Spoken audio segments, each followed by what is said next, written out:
PMN news, देश की आवाज। ৩২,০০০-এর চাকরি কি থাকবে না থাকবে না এই প্রশ্নই ঘোরাফেরা করছিল। ইতিমধ্যে এই মামলার শুনানি হয়েছে কলকাতা হাইকোর্টের ডিভিশন বেঞ্চে। আজ দুপুর ২টোর খানিক পরে রায় শোনালো কোর্ট। হাইকোর্টের বিচারপতি তপব্রত চক্রবর্তী এবং বিচারপতি ঋতব্রত কুমার মিত্রের ডিভিশন বেঞ্চের নির্দেশ, চাকরি বহাল থাকছে ৩২,০০০ শিক্ষকের। কোর্টের পর্যবেক্ষণ, দীর্ঘ ৯ বছর পর চাকরি বাতিল হলে বিরূপ প্রতিক্রিয়া পড়বে।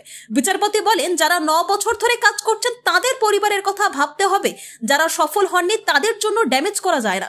তৎকালীন বিচারপতি অভিজিৎ গঙ্গোপাধ্যায় রায় দিয়েছিলেন। সে সময় গোটা ইন্টারভিউ প্রসিডিউর নিয়ে প্রশ্ন তুলেছিলেন তিনি। তার বক্তব্য ছিল, গোটা ইন্টারভিউ পদ্ধতিতেই গলদ ছিল, সেই কারণে তিনি চাকরি বাতিল করেন। আজ ডিভিশন বেঞ্চের পর্যবেক্ষণ, কোর্ট যখন সিদ্ধান্ত নিয়েছে তখন পুরো বিষয়টি বিবেচনা করতে হয়েছে। এখানে প্রসঙ্গ উঠে এসেছে সিবিআইয়েরও।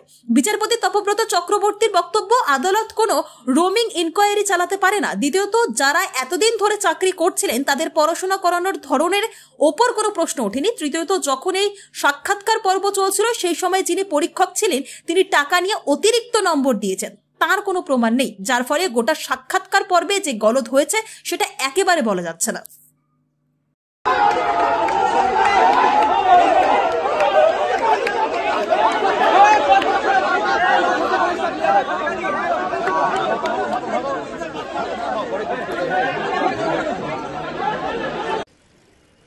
আজকে মহামান্য কলকাতা হাইকোর্টের রায়ে কার্যত ঢাকি সমেত বিসর্জন হলো বাংলা বিরোধী জমিদারদের।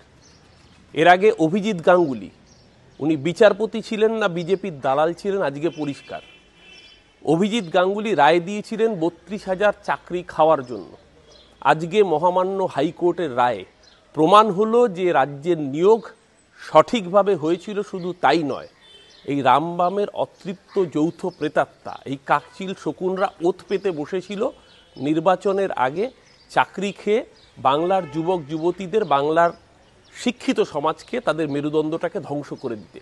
মহামান্য হাইকোর্টের রায়ে আজকে পরিষ্কার হয়ে গেল যে বাংলা বিরোধী জমিদারদের চক্রান্ত ব্যর্থ করে মমতা বন্দ্যোপাধ্যায়ের সরকারের আমলে যে চাকরি পেয়েছিল সেই চাকরি সঠিকভাবে তারা পেয়েছিলেন।